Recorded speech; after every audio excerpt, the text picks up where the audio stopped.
Excise శాఖ commissioner Harikiran పై ఒక వర్గం కావాలనే కుట్ర చేస్తుందని BC political front chairman Balagoni Balaraj Goud, convener Ayil Venkanna గౌడ్లు అన్నారు. హైదరాబాద్ బషీర్బాగ్ ప్రెస్ క్లబ్ లో ఏర్పాటు చేసిన సమావేశంలో వారు మాట్లాడుతూ, కమిషనర్ వెనుకబడిన వర్గానికి చెందిన వ్యక్తి కావడం వల్లే అగ్రకులాలు ఏకమై ఆయనపై దుష్ప్రచారం చేస్తున్నారని ఆరోపించారు. Nizamabad division deputy commissioner Somireddy కావాలనే కమిషనర్ పై ఆరోపణలు చేస్తున్నారని, విధి నిర్వహణలో నిర్లక్ష్యంపై కమిషనర్ ప్రశ్నించి ఉండొచ్చన్నారు. కానీ ఈ అంశాన్ని బీఆర్ఎస్ నాయకులు రాజకీయాలు చేస్తున్నారని మండిపడ్డారు. శాఖాపరమైన అంశాన్ని రాజకీయం చేయొద్దని, కమిషనర్ పై జరిగే కుట్రను త్వరలో బయట పెడతామని వారు స్పష్టం చేశారు. ఈరోజు హరికిరణ్ మీద మీరు దాడి చేసేటువంటి ప్రయత్నం చేస్తా ఉన్నారు.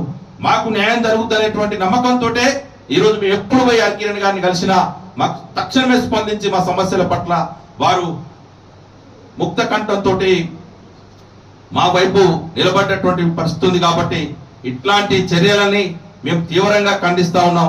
ఇలాంటి ప్రయత్నాలు మానుకోవాలని చెప్పేసి, ఎక్సైజ్ శాఖలో తప్పులుంటాయి కావని ఆ తప్పుల్ని ఎత్తు చూపేటువంటి మార్గాలు వేరు, వాటిని సరిదిద్దేటువంటి మార్గాలు వేరు.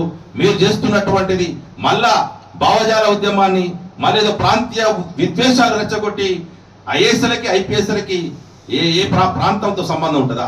కేరళ డీజీపీ ఒక తెలుగోడు ఉన్నాడు, ఉత్తరప్రదేశ్ డీజీపీ ఒక తెలుగోడు ఉన్నాడు, అనేక రాష్ట్రాల్లో ప్రిన్సిపల్ సెక్రటరీ, ప్రధాన కార్యదర్శులు ఒక తెలుగోళ్ళు, తెలంగాణ వాళ్ళు ఉన్నారు, రకరకాల జిల్లా కలెక్టర్లు కూడా, మన కర్ణాటకలో కూడా మా గౌడ సమాజానికి సంబంధించిన 3 ఐఏఎస్లు ఐపీఎస్లు ఉన్నారు, ఎక్కడెక్కడో పనిచేస్తా ఉన్నారు. వాళ్ళని కూడా ఇదే ప్రశ్నిస్తారా?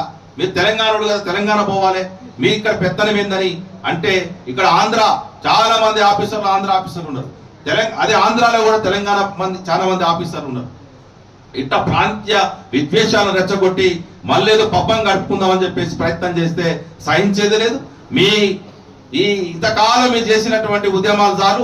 మమ్మల్ని ఎంతో మంది బలిదానాలు చేసి, ఏ ఎలమోడు చావాలి, ఏ రెడ్డోడు చావాలి, మొత్తం చచ్చిపోయినంత దళిత బహుజన బిడ్డలే మా శవాల మీద పేలాలు ఎత్తుకొని ఉద్యమాలు చేసి మీరు ఇంతకాలం 10 సంవత్సరాలు పరిపాలన కొనసాగించి ప్రజలకు ఏ ఓరుగా పెట్టిరో మాకు తెలుసు. కాబట్టి మేము బీఆర్ఎస్ పార్టీని విమర్శించట్లేదు. మళ్ళీ మీరు అంటా ఉన్నారు ఏంటంటే రెచ్చగొట్టి ఆంధ్ర ఆఫీసర్లు అని చెప్పేసి విభజించేటువంటి కుట్ర చేస్తా ఉన్నారు. కాబట్టి ఆ కుట్రల్ని మేము తీవ్రంగా వ్యతిరేకిస్తా ఉన్నాం.